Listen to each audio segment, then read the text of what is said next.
Well, Flickerlab was incredibly honored and happy that we were able to play the role we were able to play in helping bring Operation Ajax to the little screen all over the place.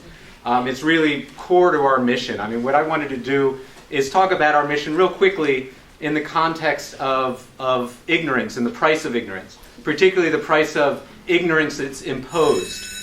Really the kind of ignorance that everyone on this panel, and that the reason Operation Ajax was also made, was to fight, which is, and we can look at these costs so many ways. It's estimated that American GDP loses $2 trillion a year because of the inferior education that's imposed upon a good portion of its people. The trillions of dollars and unknown hundreds of thousands of lives lost in Iraq due to the imposed ignorance of lies and confusion and media complicity. And even further, we look into the future of the very habitability of this planet when the ignorance of climate and environmental destruction that's daily reiterated and reinforced in the denialist echo chamber in the right-wing media in this country. And for us, that's really, key to why Flickerlab exists. It's to find ways to get knowledge and the power of knowledge out to more and more people. And our way of doing it is attaching storytelling and technology. I spent many years also as a political organizer, and of course, the idea of education to change society is not exactly a new one.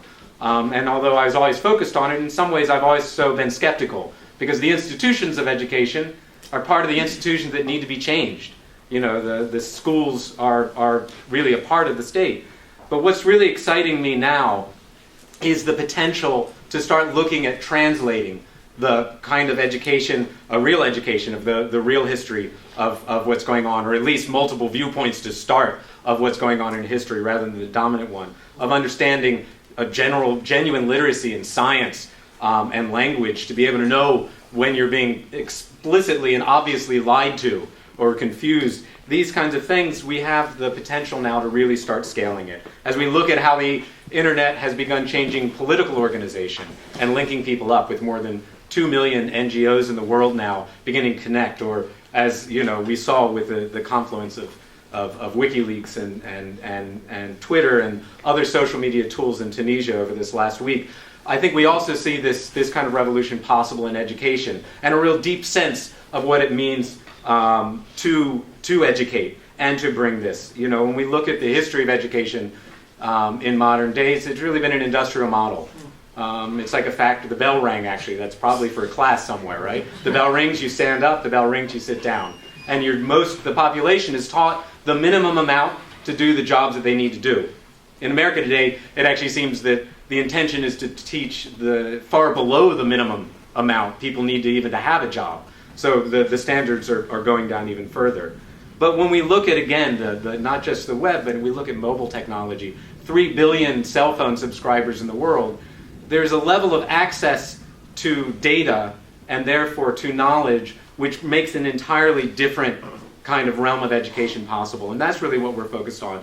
And so the work we've done, whether it's with Operation Ajax or in documentary films with Michael Moore and others, or our own content trying to teach media literacy, teaching, thousands, then millions, and eventually billions people to take control of media and make their own media and tell their own stories and tell their own history, is about leveraging this growth of technology and unintended consequences. The internet was started, as I'm sure everybody knows, as a military venture for communication. But as it grew and grew in complexity, something unexpected happened. Something an emergent phenomenon. And I think that's what we see the potential amongst the truth-telling, amongst the storytelling from below, and amongst the genuine education, is an emergence of a new force of using this technology, using what we know about how we learn, to really play a revolutionary role in the world of starting to pull away the veil of misinformation and disinformation and confusion and lies, and starting to really arm people in a way, in a mass scale, to be able to take on the knowledge that, as we're starting to see, and again, Tunisia is one of those things, truth is a mighty weapon, and that's one that we want to help more and more people have access to, is truth and knowledge. So it's really a thrill to be part of this panel with people who've been leading the way on this very mission and who've been an inspiration to us at Flickerlab